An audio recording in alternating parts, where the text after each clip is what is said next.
Hey there, welcome to the Inclusion Solution Live. I am your season 6 host, Mareisha Reese, and this season is from MEpower to MEpower, BIPOC Leadership Conversations. I'm so happy to have you here on this journey with me, and in case you missed it, this season we're talking about some of the unique challenges that BIPOC leaders face, especially in dominant group spaces, and how they use their innate power, that me power, to thrive. It is a pleasure to welcome my guest today, Dr. Robert Rodriguez. Dr. Robert Rodriguez is the founder and president of DRR Advisors, LLC, a diversity consulting firm. He has helped over 500 companies with their diversity initiatives. Many consider him to be the nation's leading expert in both Latino talent management initiatives and employee resource groups. Previously, he held corporate leadership roles at 3M, Target, British Petroleum, and the Washington Post. Dr. Rodriguez holds a doctorate in organizational development and has taught leadership courses at Harvard University, Southern Methodist University, the University of Southern California, and Stanford University. He is the author of 3 books, including Latino Talent, Auténtico, and Employee Resource Group Excellence. He serves on the board of trustees for the National Museum of Mexican Art and is on the advisory council for the Hispanic Scholarship Fund. He presented at the World Economic Forum in Davos, Switzerland in 2020 and will speak again at the event in 2024. He resides in Chicago. Welcome to the show, Dr. Rodriguez.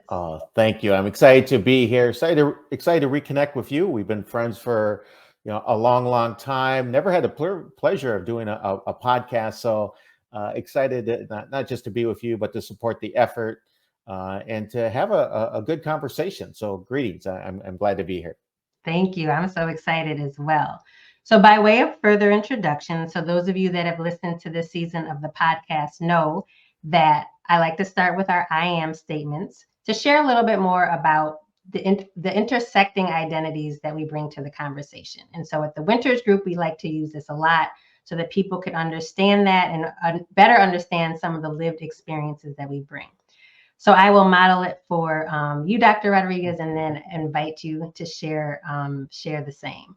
So I am a Black, cisgender, able-bodied woman. I'm a Zennial, so that's the cusp of millennial and Gen X. Okay. I think I lean more towards Gen X. Maybe some days I, fall in the millennial, but probably lean a little more Gen X. I am an introvert. I'm a wife, a daughter, a sister, a dog mom, and I am a current Southerner, so living in the Southeast United States, but was born and raised in the Northeast United States. All right. So, Dr. Rodriguez, I invite you to share your I am. Let's see. Okay, so I am a white Mexican American, Hispanic, living in the Midwest. I am a husband. I am a son. I am a brother. I am a father to two boys. Now, not only am I a dog dad, but I also am a dog granddad. I guess my son has a dog. I claim to be a Texan because I was born in Texas, but I'm probably better known as a Midwesterner because I grew up in the Midwest, and I am very excited to be here. So hopefully that helps cover some of my I ams. I love that. Wonderful. And I'm sure your son's glad you mentioned that you are a dog granddad. Yeah, I know how important dog children are. Yeah, I think that's the term, a dog granddad. I don't know. Sounds good to me. Yeah, yes. Perfect. So thank you so much for sharing that. So I would like if we could open up and have you just share a little bit more about your story, your background and experience, and how that led you into the work that you do today. It's directly linked to kind of the career I've chosen. So my parents are originally from Mexico, a city called Matamoros in the Tamaulipas state of Mexico. They immigrated to the U.S., became citizens, and settled in Texas. And that's where I was born. So I was born in Lubbock, Texas, so up by the Panhandle. So that's why I say, soy Tejano. I am a Texan. But even though I was born in Texas, I don't know if you know this, I grew up in Minnesota. I still got that Minnesota accent. Some I people heard tell it. I me. heard it. Uh, and how that came to be is, my family and I, we were migrant workers, right? So we used to come from Texas up to like Michigan to work the cherry fields. We used to go to North Dakota for sugar beets, kind of that field work. And then one year, my dad found a job as a welder in Minneapolis or in St. Paul.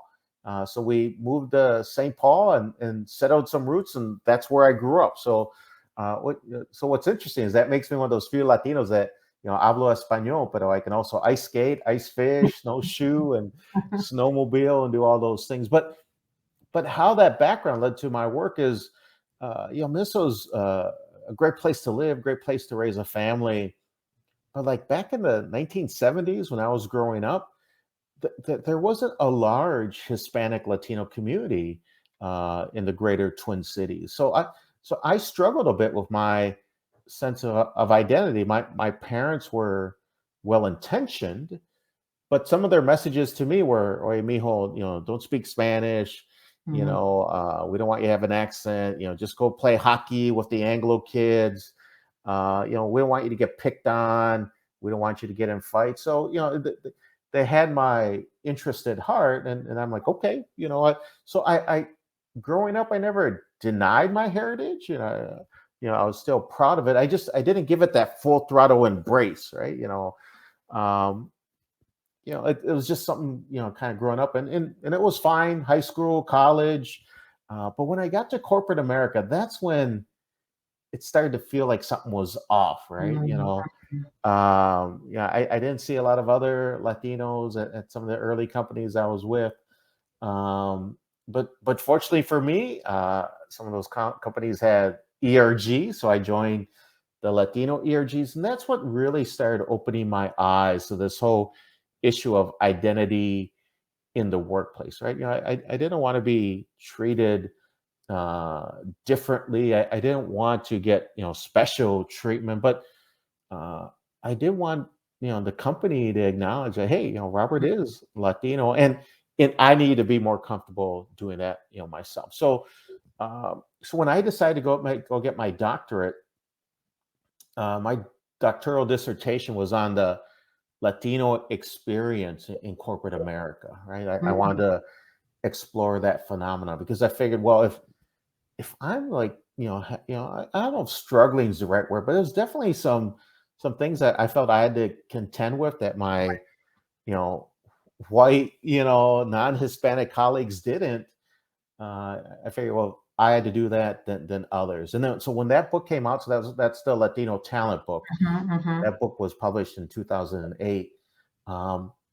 Companies started calling, right? Like, hey, Robert, we were, you talked in here about, Latino identity and the Latino cultural script. We could use your help.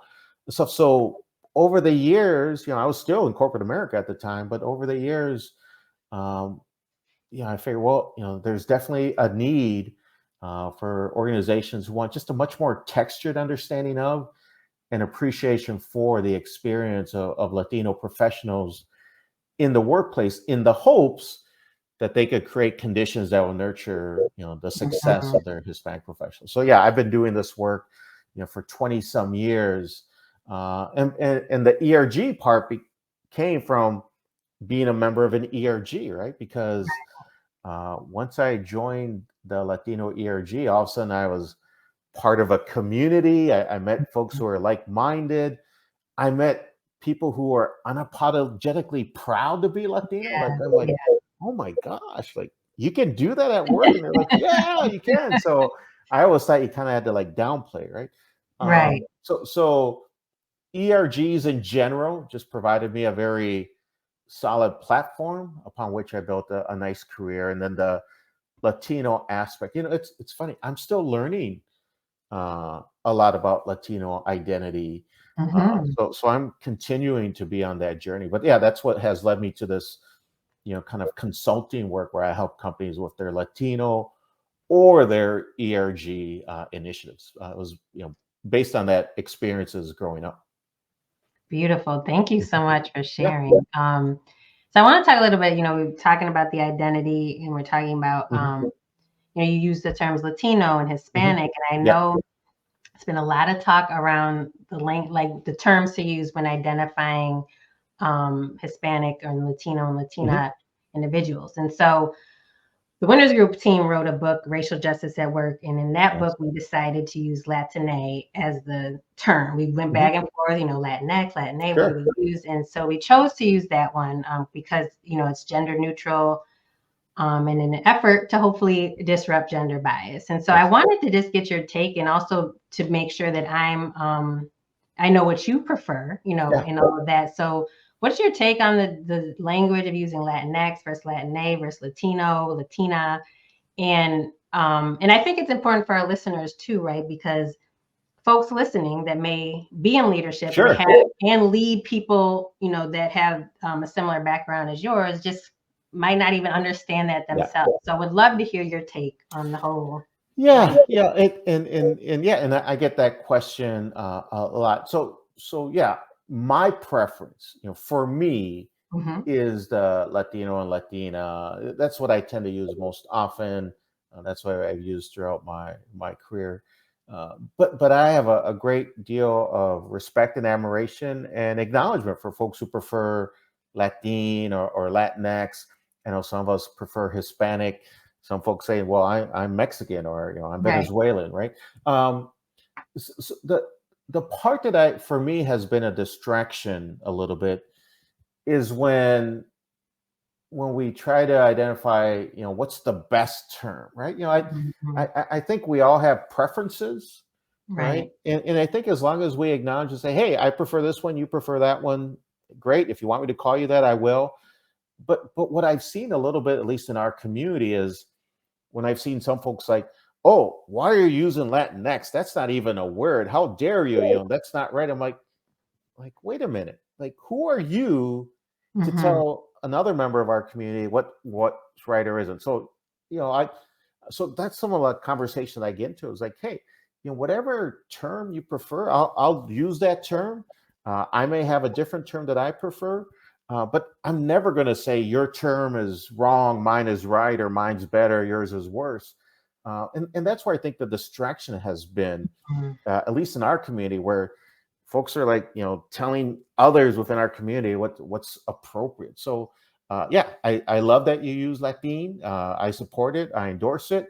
But if you see it in my books, I tend to prefer that Latino Yeah. Latino. So I think as long as there isn't a hierarchy, Right. um, I think that's where it gets distracting. Now, for our non-Hispanic allies, yeah, I can see how I'm like, oh my God, Robert, I'm supposed to know them Right. all.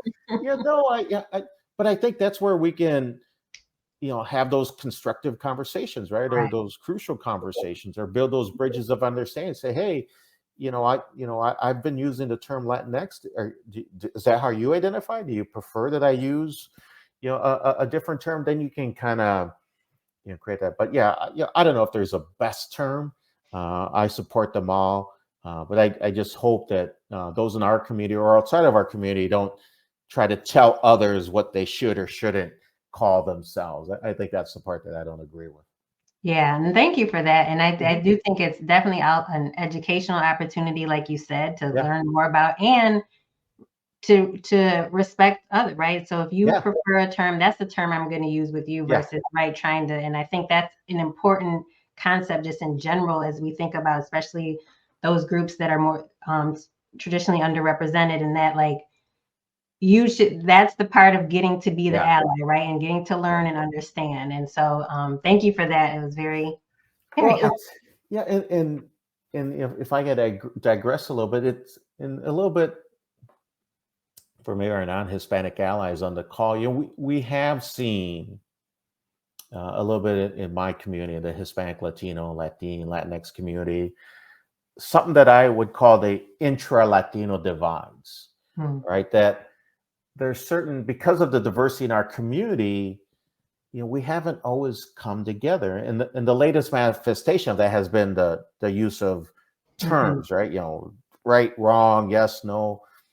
But we've seen it in the past based on race, right? Yeah. There's some Hispanics who are blonde hair and blue eyes. Right. Sometimes they, look down on Afro-Latinos. We have folks who may be Afro-Latinos who look down on those who are indigenous in our community. So we've seen it from a race Mm, perspective. We've seen it from a nationality perspective. Like, oh, you're Mexican? I'm from Argentina. mhm, We've seen it a mhm, little bit from that perspective. We've seen it from birthplace. Oh, yeah, you immigrated here. I was born here. We've seen it mm, that way. We've seen it based on language. Over the years, even though I do a lot of work for the Latino community, I've had some folks say, like, well, Robert, you're not a real Latino porque no hablas español muy bien. Like, I speak Spanish, but I'm not fluent. And I'll right. get some folks to say, well, then you're not like a real Latino because you can't read and write it. I'm like, so we've seen it that way. And then the other ones, and this is one of the things I talk about in the book, is the sense of identity, because there are some of us who are unapologetically proud to be Latino. We shout it from the rooftop and like, yeah. Right. And there's others like, yeah, I'm Latino, but it's not the only way to identify. Like, there's other things about me, and that's one of them, but that's not the one, right? Um, so in our community, we've seen some of those differences. Instead of leveraging that diversity to strengthen us, Mm, we've been letting it divide us a little bit. And the latest manifestation, like I said earlier, has been the terminology. I'm like, that's why I see it as a distraction. Like, yeah. instead of leveraging it, I'm like, yeah, let's use all the terms. We're Right. over here fighting over which one's This better. one's better. And Yeah. it's something that I don't know if you've seen in other communities, but it's something that, I'm hoping to try to mitigate that in ours. Yeah. Thank Mhm, you. mhm, Thanks for that. So I wanted to switch to one of your books, mhm, but so I know the statistics show that by 2050, mhm. it's estimated that Latinos and Latinas will make up one third of the workforce. Yeah. And I think in your book, and is it authentic? Because Oh, I took Spanish in school, yeah, Dr. yeah, Rodriguez. it's good. That Yeah, was yeah, many moons ago. So I'm like, I want to yeah. pronounce it right. Yeah, yeah, authentico. If you Yes. have more of the Spanish, my son's like, Dad, you're not even saying it right. I'm like, oh, mijo, authentico, right? But yeah, authentico is how it's Okay. mostly pronounced. But yeah, Authentico. yeah, And I think you called it, so the senior leaders only make up 5% of Latinos only make up yeah, 5% of leadership, and you all call it the 5% shame, I same, think, or yeah, something, right? yeah, And that's a book you co-author with Andreas Tapia, yeah, who's yeah. Good also a friend. friend of ours here at the Yes, Winters Group. And so in the book, you talk about, the impact of the external forces of conscious and unconscious bias yeah, and internal forces of whether to assimilate and double down. And I loved how yeah, you shared your story early on, how even your parents were like, no, Robert, you got to yeah, assimilate, you got to, yeah. you got to fit in. And so just if you want to share a little bit more about the book, what led you both to write it, and then what you also hope readers get from reading it. Yeah, you know what? The goal was twofold. One is for our non-Hispanic allies who want to get a bit more informed, that they would give them a much more textured understanding of and appreciation for kind of the experiences of Latinx professionals. What are some of those headwinds that they face in the workplace? What are some aspects about their cultural that can definitely be a superpower, but if misinterpreted, could be seen as a weakness, right? Mhm. So we wanted to educate not only our non-Hispanic allies, but our community as well. But the focus was much more on upward mobility and promotional velocity, to say, hey, what traits, what competencies should Latino professionals try to master that might help them move up within the Mhm. organization. So it's kind of a bit educational for many communities, but a bit more kind of a roadmap, playbook, whatever you want to call it, to say, hey, this is if you master these capabilities, it should help with your career enhancement. But that was edition one, and we got a lot of positive feedback. But now it's we're in the second edition. Mm. Some of the feedback that we got was, well, Robert, it's great, but how come it's not in Spanish? And we're like, yeah, Ah. so like we should have put it in Spanish, and we put it in Spanish. Some folks, they like to, like, Robert, what are the 4 steps and where are the 3 things? So then we end up creating a workbook for it, and then now it's even an Audible, which Mhm. it's always weird somebody else reading your stuff. Your yeah. But yeah, that was the goal from it. For me, quite honestly, the most I don't want to say interesting, but the funnest chapter for me to kind of work on and write and co-author up onto this was the compare and contrast between the Latino community and the Black African American community, right? Mhm, Because a mhm, lot of things that we often heard was folks saying, well, if we were just more like the Black community, we'd be able to and I'm like, so we looked at them like, well, how come we're not more like them? And what could we learn from them? And one of the key findings in our book was, we can learn from the Black community, we can partner with our Black African American BIPOC colleagues, but we as a Latino community, we need to find our own path. That mhm, there's certain aspects about Black culture that serve you well that aren't the same for Latinos, right? mhm. So that's why we can't just copy what our communities do, but we can definitely learn from that.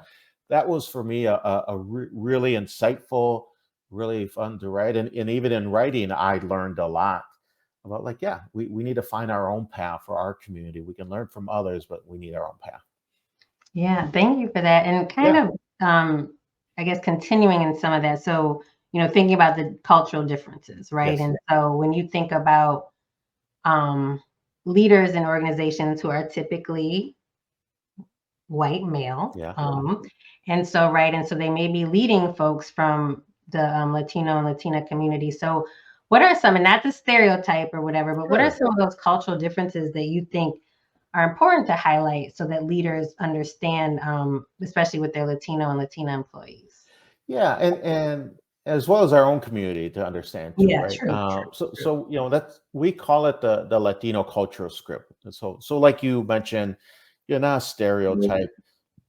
As I mentioned, these not every Latino has these characteristics, but I would say they're an archetype, right? These Mhm, we tend to over-index on these things. So, for example, one of the things based on our Hispanic heritage and our culture and our upbringing is that we tend to be more collectivist in nature. So that means we tend to focus on, what's best for the team, what's best for the group, what's mhm, best for the family, over kind of what's best for me as an individual, right? So it's more of a we mentality versus an I mentality, right? So when we talk about it, we don't say it's good or bad, but we do outline that in certain scenarios, that tendency tends to be very useful. We tend to be awesome team players. We tend to work well with others. So in those situations, let's lean into it. But in other scenarios, that collectivist approach sometimes leads people to say, well, they're not a leader. They're a good team player, mhm. but they're not a leader. Some of us even have difficulty talking about it. So, for example, when we interview and they say, well, Robert, what are your biggest accomplishments? Well, Right, my team did this and our group did this. right, So someone who's not, informed can say, well, Robert must be some sort of freeloader. He apparently never did anything, right? right. As opposed to someone who's more culturally competent and inclusive that says, okay, that might be more of a cultural thing that he describes accomplishments based on the team of which he's a part of and big and over, it just doesn't come as, natural for him to speak about himself. So that's one. Fatalism is another one. So, there's a study that came out, a couple of years ago in the Pew Hispanic Research Center that said almost up to 42% of Hispanics in the US feel like it doesn't do any good to plan for the future. The future is what it is. It's not like we have a destiny, but it's things change, things evolve. So having that mindset from a useful thing, we adapt to change real quickly. If we put together this 5-stage plan and it doesn't work out, I'm like, okay, we just pivot. Um, but others, when they look at that, they may say, well, Robert, what do you want to do in 10 years? I'm like, 10 years? I don't know. I know what I want to do tomorrow, but 10 Right. years? But you compare that to other communities, like, well, I'm going to go to Ivy League B school, and then going to go work in consulting, and then go do international assignment, then go do this, so that way I can get that C-suite job. But so a lot of Latinos don't think that way, right? So again, not good, not bad, but sometimes it's useful, sometimes it's not Mhm, as useful. So within our community, we need to understand, but that's where our non-Hispanic allies Yes. can understand that. But the one thing that we do caution of, particularly when it comes to kind of cultural traits, uh, whether it's for me leading a workshop or consulting a company or teaching one of my courses, is we never want to convey to Hispanics and Latinos that we're broke, right? Um, because you know what? Sometimes when some of these companies call me now, they don't say it this way, right? But the implied message is, "Oh, hey, Robert, come on in and fix those Latinos, would you?" Like if they were just more assertive, if they just tooted their own horn better, if they just spoke up more often, if they just did this, if they just did that, then we'd be all fine. And so fix them. And I'm like, I ain't fixing anybody. We're Right. not broke right now. Right. Do we Exactly. benefit from professional development? Absolutely. But I'm finding that the clients that I work with, the ones that really get it are the ones that are saying, Robert, help us. Help. Right. Exactly. Help us create the conditions that will nurture the success of not just this community, but all, folks from, our all BIPOC communities. So, because then what they're saying themselves is, how can I be more culturally competent Hmm. as an interviewer? How can I be a more inclusive leader? Um, and I just had a amazing conversation with a client I worked with in 2023. And there's actually an academic term for it. It's called homosocial reproduction. I love the term. It's kind of coined by Rosabeth Moss Cantor at Harvard University. But here's how it plays out. So if you get a white executive, white, let's just say white male, Hmm. he's looking to hire a white vice president, and he interviews a Latina. All right, so I'm like, let's talk to Maria. Okay, Maria, good experience. Oh, good education, wonderful performance reviews. Oh, ooh, look, Maria hasn't done this. I don't want to lower my standards, right? So, hey, I love Maria, but she's not ready. Okay, good. But then they go interview Peter, white guy who kind of looks like him. Like, Hmm. Peter, good experience, good education, got good reviews. Huh. Peter hasn't done this, but you know what? I think he'll figure it out. I didn't know it when I got the job. It'll be a stretch assignment for him. So at that subconscious level, they tend to give the benefit of the doubt to people who are more like them. And we all have this infliction, right? You might do that more to a Black female. I might do that more to a Latino, it's more unconscious, but it starts adding up. So I think making our leaders aware that those biases exist, Hmm. that it's not always a level playing field, I think helps them to make sure that they have talent management systems that try to mitigate some of those obstacles and headwinds that certain communities face. Thank you. Thank you. Thank you. Mhm. That was That'll really. be on the test later. Homosocial reproduction. I know. I was about to ask you how do you spell it because I was writing it down. But thank you for that. Yeah. So I'm sure. So we talked about the lack of senior leaders, Yeah. Latino senior leaders, right? And so I'm sure you hear this in your consulting that Yeah. you do as well. That we can't find any, one diverse or BIPOC candidate. We Yeah. can't find any Latino candidates to fill the role. So. And we know that's not true. So, and then you Yeah. kind of you just gave Yeah. an example of how that works. But how do you respond when your clients come to you and like, well, Robert, we can't find the people. We're trying to fill these roles, we can't find them. Yeah. Yeah. Well, so it's funny, and I guess it's there's certain clients I have this conversation with, but some of them it's like, Robert, we're just not, we can't find the talent within our organization. So I'm like, oh yeah, that's because you have stupid Hispanics for you working for you. And they're like, what? Like, yeah, your Latinos aren't very good. What are you talking about? Well, yeah, because they're just not A players, so that's why. They're like, we never said that. I'm like, really? Well, you have a meritocracy here, right? Yes. Only the best and brightest get promoted, right? Absolutely. And your systems are colorblind and gender neutral, right? Of course. Well, if you have this many Latinos, then they're deficient. Right. And they never like, no, I don't accept that. Okay, then it must be something else, right? So Right. then that's when they start looking at, is it an issue on recruiting? Like, are we weeding out people because of unconscious bias or stereotypes that we may have? Are we not moving people up because we're not giving them the benefit of the doubt like we do others? Another big one that, folks, in BIPOC communities experience all the time is we tend to be over mentored and under sponsored, right? We tend to have a lot of people talking to us saying, you Right. should do this and you should go get that degree or you should get, great. But in those talent reviews, we don't always have people talking about us, right? Right. Say, hey, Robert should get that promotion or somebody. So they're like, hey, yeah, maybe we don't sponsor one. One that recently came up, that I found based on some work is that we're finding companies like when they do identify a BIPOC individual who's performing well, moving up, to say, well, yeah, let's give them a promotion, but let's put them more in a staff role. I think they'd be good in corporate communications. I think she'd be good in government affairs, right? And again, I don't want to marginalize those roles. Those roles Right. are important, but oftentimes those roles don't have profit and loss responsibility, right? They're not running a business. So then these folks move up, they get to a certain level, but then when it's time to fill the C-suite, they're like, I love Robert, but Robert's never run a business. Well, that's because that's where you steered me towards, you idiot. Like, it's so some of the work that, when they say that we can't find the talent, of course, we can look at recruiting stuff, but it's having them take a look within their organization, say, are our talent management systems, are the systems, the way that we identify high performers and high potentials, the way we rank people, whatever you want to call it, is that off? And then that way it becomes a both and approach, right? We're, within the community, we're enhancing skills, all these leadership development programs, we're helping them recruit the talent, but then their systems hopefully are, at least try to take away as much of the bias as possible. They're never going to be totally bias free, but companies are more willing to look at that when I tell them that they have dumb Hispanics.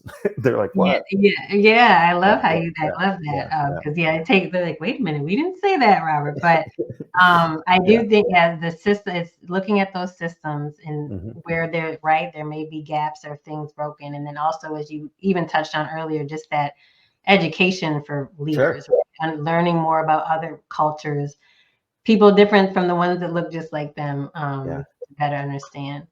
I want to pivot to ERGs because I always Mhm. say when I think of you as the ERG guru. I'll You take talked it. about Yeah. ERGs at the Yeah. top of the call as well as that's something that kind of when you started in the working world, Mhm. you joined the ERG and it really helped you. And so I know you've created the 4C ERG Mhm. assessment model, which Mhm. measures ERG effectiveness. Yep. So if you don't mind just taking a couple minutes to share more about that model, but also share the role that ERGs play in development of talent, but specifically the talent underrepresented groups. So Latino Yeah. talent additional. Yep. Yeah. Yeah. So all the 4C model kind of stands for, its basic premise is that anything employee resource groups do can fall under one of four pillars, right? Or the four C's, right? So some of their initiatives are more career related, right? Hey, how do I help my members get better skills? How do I provide them additional competencies, things that are designed to help their members with career advancement? So that's the first pillar. The second pillar is culture. Maybe they're helping to create a more inclusive culture within their company. They're looking to dispel myths, to raise awareness about what's it like to be a Latino in the workplace, right? So let's celebrate Hispanic Heritage Month. So they're looking at cultural competency within a company. The third pillar is commerce, right? Hey, are we a business resource group? We don't want to be just a food, flag, and fun folks, right? Mhm. Not marginalizing that's important, but also, are they helping the company reach their goals? Are they helping to penetrate certain markets? Can they help identify, minority or BIPOC owned businesses that can be suppliers? So there's that commerce piece. And then the fourth pillar is that community, right? Like, hey, are we building a sense of community? And then also, can we help our company with, supporting nonprofits that reflect the communities that we represent? So career, community, culture, and commerce. So that's the four C's. So what I argue is that those employee resource groups that tend to have sustainable long-term success over time tend to have strong initiatives in each pillar.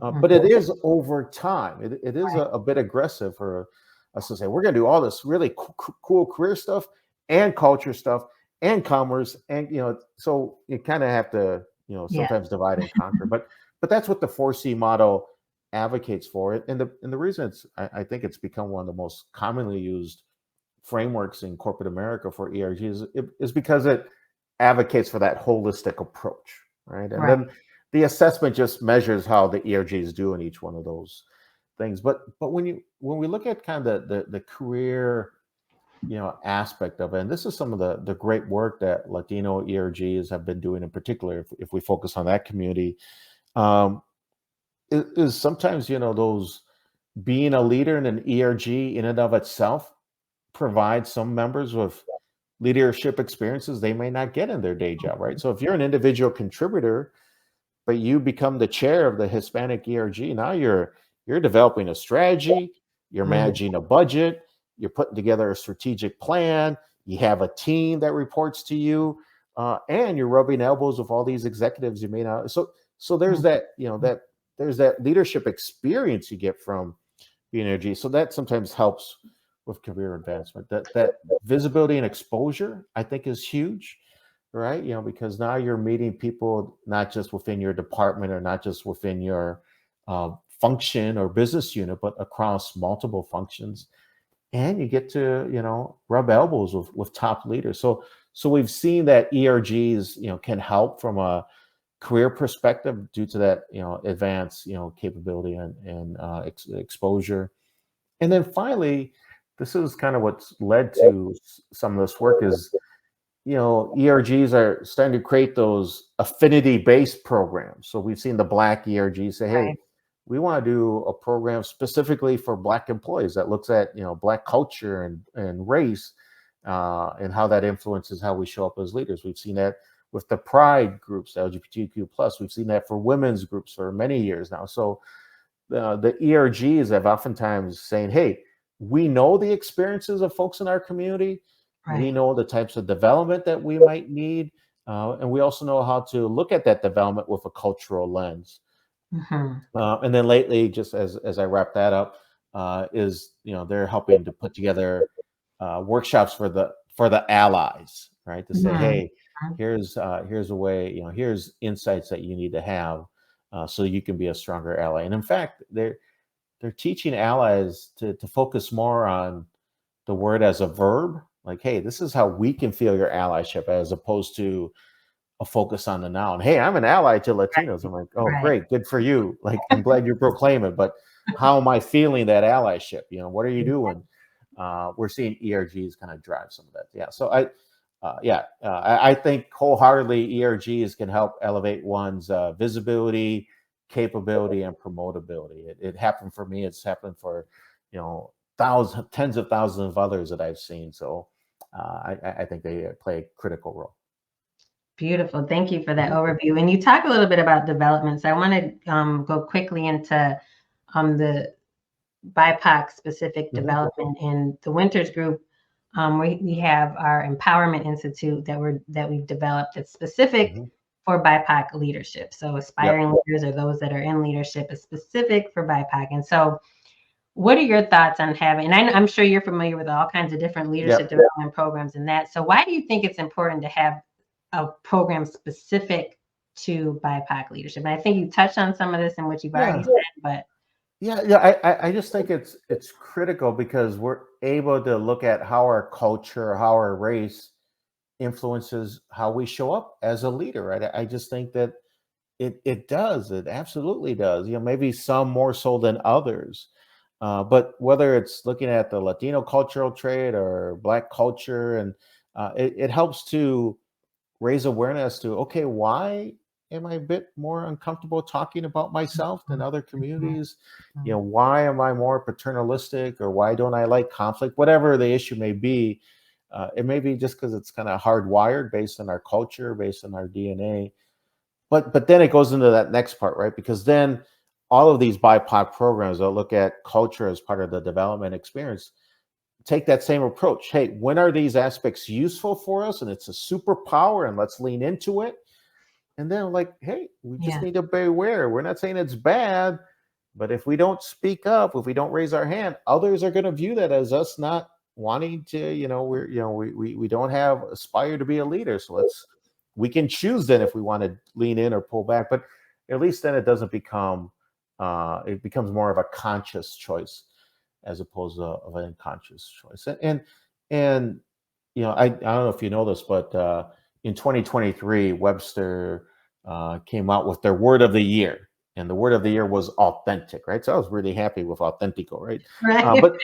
but but we're all telling people like, hey, you Yeah. be you, like, don't try to be somebody else. So I think that's where the BIPOC thing fits right in there. Like, hey, we want you to celebrate your BIPOC. We want you to celebrate your culture, your heritage, your race, because I think companies are realizing that if you're Latino like me, if you leave that Hispanic stuff at home, Hmm.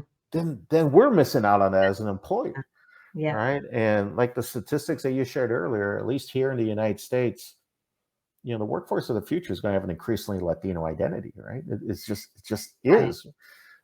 So I think the more that companies understand it, the more that our community understands it, it just conveys that our heritage, our race, our ethnicity is more relevant than ever before, and that's something that should serve us well. So absolutely, 100% believer in the importance of BIPOC programs, as well as programs for our allies that they need to know some of this stuff too. Otherwise, we're just kind of Yes. preaching to the choir, so to speak. But Exactly. they didn't have these programs. When I started this work, early 2000s, you didn't see Black leadership programs or Latino leadership programs. So I'm waiting to see what the next iteration is. Yes. Thank Mhm. you.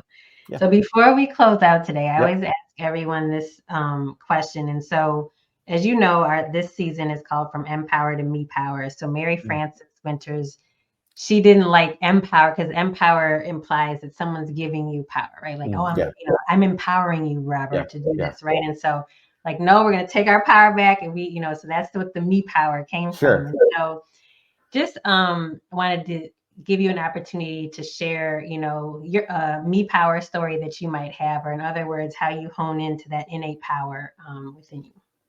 Yeah, there's two of them, and I'll cover quickly. One of my me powers is definitely kind of the more data analytics side of me. I know I've known you for 15 years, but I don't know if you're aware that I'm kind of like a data geek. Like I'm really Mhm. into numbers, statistics. I like making data-driven decisions. I help my clients with that. So for me, that's one of me powers, because when I go to clients, I come with them with statistics. I tell them, Right. hey, here's how you're going to measure your progress, right? You haven't established a baseline. Here's the data. Like I have that 4C assessment. I have so much data on ERGs that when companies say, well, I don't think that's true. I'm like, really? Like, let me show you. Really? But you have a gut feeling, right? But so that's one of me powers, and it's helped me be successful in my career and whatnot. The other me power, this is actually my wife that helped me hone this, is, when I met her, she had just graduated from Harvard. I met her in Boston, and I just finished publishing one of my books. So at the reception afterwards, I'm walking around like, hey, can I sign your book? Like, she said I was kind of giving off this cocky, arrogant vibe. And she caught my eye because she's beautiful. And she's like, you're not all that. I'm like, excuse me? She's like, well, that's great that you're this, Latino leader and ambassador for our community. But she said, what do you know about Latin American history? I'm like, um, I grew up in Minnesota. Like I can tell you Right. about Paul Bunyan and the Blue Ox, but I'll keep this short. She's like, well, next time you come to Boston, we're going on a date. But before you do, I want you to read this book. So she gave me homework, and the book was Mm, called Fiesta de Chivas, about the history of the Trujillo dictatorship in the Dominican Republic. okay. Oh, I learned a lot. I had no idea. She was like, great. Next time you come to Boston, we'll go on another date. But I want you to watch this documentary about Fujimori in Peru. So over the years, as we're dating and during our courtship, she helped me get much more deeper knowledge about Latin America and about Eva Perón and Argentina, Pinochet and Chile, and Chavez and Maduro and Venezuela. And so it's helped me be a stronger ambassador for our community. But now I've taken that and say, well, I need to more learn about, Asia Pacific. I want to learn Right. more about, so I think having that global mindset and always wanting to learn has been a me power that has Yeah. served me well. So that's me. I'm a global data geek, if you will. That's my me powers. I love it. I love Yeah. it. And before I close out, is there Mhm. anything you want to say in closing that maybe you had thought you were going to say today and I didn't ask the right question, so you get to say it, or just anything in general that you want to say in closing before I close out? No, I just want to double down that, I threw out this comment earlier, but yeah, I do agree that it's much more important for all of us to be allies. So yeah, those of us who have been historically underrepresented, I don't think we can overcome the headwinds that we face without the support of allies, but we can also be stronger allies to others, right? And there's definitely do's and don'ts when it comes to allyship, but focus on that verb part. Like, how Mhm. are others feeling your advocacy? Who are you, supporting? Are you doing the work to be an ally? You can't just sit back and say, "Okay, I'm an ally. Educate me," right? Um, yeah, that's the part that I think with regards to a me power. If you can be a kick-ass ally, Mhm. that's huge, because not only supports you, but it supports BIPOC communities and all historically underrepresented groups. So yeah, that's my closing thought of the day. Allyship as a verb, not a noun. I love it. I love it. I love it. Mhm. That's a quotable for the team to when Yes. we promote this, Dr. Rodriguez. So thank you, thank you, thank you so much. This has been a fun conversation, and I've learned a lot from you as well. And so I thank you for joining me. And for our listeners, it's a wrap for this episode of From Empower to Me Power. Join me next time as we further explore the differences that make a difference when it comes to BIPOC leaders. And so until next time, stay me powered. Thank Thank you. you very much. See you all.